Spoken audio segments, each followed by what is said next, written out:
इंदौर में नंदलालपुरा में बुधवार रात शादी समारोह में अजीब वाकया हुआ। वरमाला के बाद दुल्हन ने फेरों से इनकार कर दिया और बारात लौट गई, जबकि दोनों प्रेम विवाह कर रहे थे। आखिर ये मामला पुलिस के पास जा पहुंचा और दुल्हन ने दूल्हे और उसकी मां के खिलाफ केस दर्ज करवा दिया। घटना इंदौर के नंदलालपुरा क्षेत्र की है, जहां कोष्टी समाज धर्मशाला में शादी समारोह चल रहा था। बाबू घनश्याम नगर निवासी युवती की शादी गौरव नामक युवक से तय हुई थी। बुधवार रात गौरव बारात लेकर पहुंचा। स्वागत सत्कार के बाद वरमाला की रस्म पूरी हुई। इसी दौरान फोटोग्राफी कर रहा फोटोग्राफर दुल्हन के पास खड़े होकर पानी पीने लगा। यह देखकर दूल्हे गौरव को गुस्सा आ गया और उसने फोटोग्राफर को थप्पड़ मार दिया। यह नजारा देखकर दुल्हन हैरान रह गई। दुल्हन ने इस हरकत का विरोध किया और कहा कि अगर शादी से पहले ही दूल्हा किसी पर हाथ उठा सकता है तो शादी के बाद वह मुझे क्या संभालेगा। दुल्हन ने वहीं स्टेज पर दूल्हे को नीचे उतरने को कहा और फेरों से इनकार कर दिया। दोनों पक्षों के बीच घंटों बातचीत चली, लेकिन दुल्हन अपने फैसले पर अड़ी रही और बारात को लौटा दिया। इसके बाद युवती एमजी रोड थाने पहुंची और गौरव व उसकी मां तरुणा के खिलाफ शिकायत दर्ज करवाई। एफआईआर में दहेज मांगने का भी आरोप लगाया गया। कहा गया कि सगाई के समय 51,000 रुपए और सोने की अंगूठी दी गई थी और शादी के वक्त फिर से सोने की रकम की अनुचित मांग की गई। एडिशनल डीसीपी राजेश दंडोतिया के अनुसार दोनों का करीब 2 साल से प्रेम प्रसंग चल रहा था और यह प्रेम विवाह होने वाला था, लेकिन विवाद के बाद पूरा रिश्ता टूट गया। मध्य प्रदेश युवा कांग्रेस के चुनाव परिणाम घोषित हो गए हैं। प्रदेश भर में हुए इन लोकतांत्रिक चुनावों में युवाओं ने पूरे जोश के साथ हिस्सा लिया। वहीं इंदौर में युवा कांग्रेस के नतीजों ने नया इतिहास रच दिया है, जहां अमित पटेल ने बड़ी जीत दर्ज की है। मध्य प्रदेश युवा कांग्रेस के चुनाव परिणाम आज दोपहर घोषित किए गए। इन चुनावों में प्रदेश के दिग्गज नेताओं के बीच जबरदस्त प्रतिस्पर्धा देखने को मिली, जबकि इंदौर में अमित पटेल ने शानदार प्रदर्शन करते हुए इंदौर शहर युवा कांग्रेस अध्यक्ष पद पर 5,000 से अधिक मतों से विजय प्राप्त की। अमित पटेल की इस ऐतिहासिक जीत के बाद इंदौर कांग्रेस कार्यालय गांधी भवन में भव्य स्वागत समारोह आयोजित किया। युवा कार्यकर्ताओं ने फूल मालाओं से स्वागत किया और शाम होते ही भव्य आतिशबाजी के साथ जश्न मनाया। वहीं प्रदेश स्तर पर यश घनघोरिया को मध्य प्रदेश युवा कांग्रेस का नया प्रदेश अध्यक्ष चुना गया। उनके नेतृत्व में अब प्रदेश भर की युवा कांग्रेस टीम को नई दिशा मिलने की उम्मीद है। जानकारी के मुताबिक 18 अप्रैल को युवा कांग्रेस चुनावों की घोषणा की गई थी। इसके बाद 20 जून से 19 जुलाई तक सदस्यता अभियान चलाया गया, जिसमें 15,37,527 युवाओं ने सदस्यता ली। इनमें से 14,74,374 सदस्य वैध मतदाता बने और इन्हीं सदस्यों ने प्रदेश भर में लोकतांत्रिक मतदान प्रक्रिया के तहत अपने प्रतिनिधि चुने। घोषित हुए हैं प्रदेश में, महासचिव बने, अध्यक्ष बने, ब्लॉक बने, विधानसभा। आज सभी यहाँ पर ब्लॉक अध्यक्ष इकट्ठा हुए हैं और जश्न मनाया गया है। अब यूथ कांग्रेस अपना काम करेगी। सरकार की जो नाकामियां हैं, जो नीति रीति खिलाफ रहती है, उसके खिलाफ वो काम है, आंदोलन करेगी। सीहोर में सोशल मीडिया पर एक वीडियो वायरल हुआ है, जिसमें बाइक सवार युवक खुलेआम चाकू लहराकर बुजुर्ग को धमकाते नजर आए। हालांकि अब तक किसी भी पक्ष ने थाने पर कोई शिकायत नहीं की है। सीहोर में गुंडे मवाली बदमाशों के हौसले अब इतने बुलंद है कि वह अब खुलेआम हथियार लेकर चल रहे हैं। सोशल मीडिया पर एक वीडियो तेजी से वायरल हो रहा है, जिसमें एक बाइक सवार युवक एक बुजुर्ग को धमका रहा है और वह चाकू दिखाकर बुजुर्ग से अभद्रता कर रहा है। यह वीडियो सोशल मीडिया पर जमकर वायरल हो रहा। कोतवाली पुलिस के अनुसार मामला संज्ञान में आया है।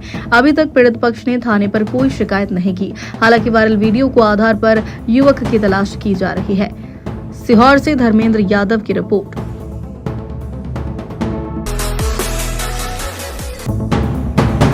उज्जैन में अग्रवाल समाज में गुस्सा देखने को मिला। छत्तीसगढ़ की क्रांति सेना प्रमुख अमित बघेल द्वारा महाराजा अग्रसेन जी पर की गई अभद्र टिप्पणी के विरोध में अग्रवाल नवयुवक मंडल ने जोरदार प्रदर्शन किया। अग्रवाल समाज के सैकड़ों लोग सड़क पर उतरे और पुतला दहन कर विरोध जताया। उज्जैन के छतरी चौक पर अग्रवाल नवयुवक मंडल के तत्वाधान में महाराजा अग्रसेन जी के अपमान के खिलाफ आक्रोश रैली निकाली। अग्रवाल नवयुवक मंडल के अध्यक्ष इंद्रेश अग्रवाल और सचिव दीपेश अग्रवाल के नेतृत्व में बड़ी संख्या में समाजजन एकत्र हुए। इस दौरान कार्यकर्ताओं ने क्रांति सेना प्रमुख अमित बघेल के खिलाफ जमकर नारेबाजी की और उसका पुतला दहन किया। समाज के लोगों ने कहा कि अमित बघेल द्वारा देश के महापुरुष और अग्रकुल गौरव श्री श्री 1008 महाराजा अग्रसेन जी पर की गई अभद्र टिप्पणी से देशभक्त अग्रवाल समाज में आक्रोश व्याप्त है। अग्रवाल पंचायत न्यास के पूर्व अध्यक्ष और ट्रस्टी विजय अग्रवाल ने कहा कि जब तक अमित बघेल सार्वजनिक रूप से माफी नहीं मांगता तब तक विरोध प्रदर्शन जारी रहेगा। उन्होंने चेतावनी दी कि अगर ऐसी घटनाएं दोबारा हुई तो देशव्यापी आंदोलन किया जाएगा। इस मौके पर दीपक मित्तल, मधुर गर्ग, संजय अग्रवाल, गोपाल अग्रवाल, प्रकाश हरभजन का, जितेंद्र अग्रवाल, अशोक गोयल, आयुष अग्रवाल, प्रतीक अग्रवाल, मयूर अग्रवाल समेत बड़ी संख्या में अग्रवाल समाज के सदस्य मौजूद रहे।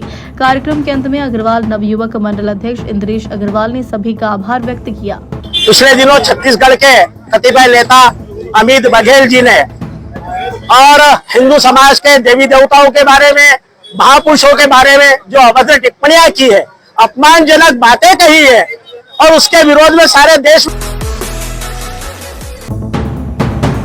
मंडला जिले में एक बार फिर जंगली हाथियों का आतंक देखने को मिला। हाथियों ने ग्राम परसेल में खेत में खड़ी फसलों को अपने पैरों तले रौंद दिया। वहीं जंगली हाथियों को आतंक से ग्रामीणों में दहशत देखी जा रही है। मंडला जिले की मवई विकासखंड के ग्राम परसेल के खेतों में धान की फसलों को जंगली हाथियों ने रौंद डाला। एक तरफ मौसम की मार से किसान जूझ रहे हैं, दूसरी तरफ इन हाथियों के द्वारा फसलों को नुकसान पहुंचाया जा रहा। गांव के किसानों ने बताया कि जब वह खेत पर पहुंचा तो जंगली हाथियों का एक झुंड खेतों पर धान की फसल खा रहे थे। इस दौरान ग्रामीणों ने जैसे तैसे शोर मचाकर हाथियों को भगाया। वहीं ग्रामीणों की सूचना पर वन विभाग की टीम मौके पर पहुंची, जहां नुकसान का आकलन किया गया। जंगली हाथियों को झुंड ने फैन नदी के पास अपना डेरा जमा लिया है, जिससे ग्रामीणों में दहशत देखी जा रही।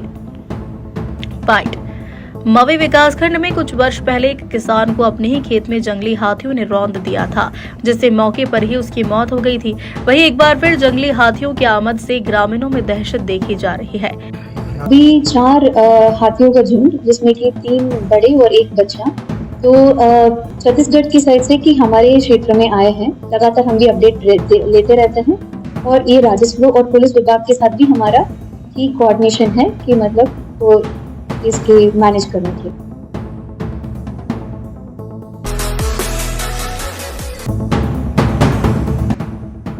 प्रधानमंत्री नरेंद्र मोदी की अपील पर देश भर में स्वदेशी अपनाओ अभियान चलाया जा रहा है। इसी क्रम में उज्जैन में छोटा सराफा व्यापारी संगठन ने एक सेमिनार का आयोजन किया, जिसमें जीएसटी कम होने का लाभ उठाने के साथ स्वदेशी वस्तुएं खरीदने की अपील की। उज्जैन लखीरवाड़ी व्यापारी एसोसिएशन के अध्यक्ष महेश पायलवाला, छोटा सराफा व्यापारी संगठन के पूर्व अध्यक्ष संजय मेहता ने बताया कि कम जीएसटी, ज्यादा लाभ, स्वदेशी सामान अपनाने को लेकर विक्रमादित्य क्लॉथ मार्केट में एक सेमिनार आयोजित किया। इसमें व्यापार कल्याण मंडल के राष्ट्रीय अध्यक्ष सुनील सिंघी मुख्य अतिथि के रूप में शामिल हुए। अपने उद्बोधन में कहा कि स्वदेशी अपनाकर भारत फिर सोने की चिड़िया बन सकता है। कम जीएसटी, ज्यादा फायदा, देशभक्त बनो, स्वदेशी अपनाओ की थीम पर काम करने से व्यापारियों को बड़ा लाभ होगा। सेमिनार को व्यापारी प्रकोष्ठ के प्रदेश सह संयोजक विजय अग्रवाल ने संबोधित करते हुए जीएसटी एवं स्वदेशी सामान खरीदने की अपील, हर घर स्वदेशी, घर घर स्वदेशी के नारे को बुलंद करते हुए आए। इस अवसर पर सुनील सिंघी के द्वारा स्वदेशी के पोस्टर का विमोचन भी किया। आज उज्जैन में बीडी क्लॉथ मार्केट में वर्किंग डे होने के बावजूद में भी इतनी बड़ी संख्या में व्यापारी पधारे और आज जीएसटी बचत उत्सव के रूप में और स्वदेशी पर चर्चा करने का आज एक ये मौका था। हम सब जानते हैं कि देश के यशस्वी प्रधानमंत्री जी ने 15 अगस्त को लाल किले की प्राचीर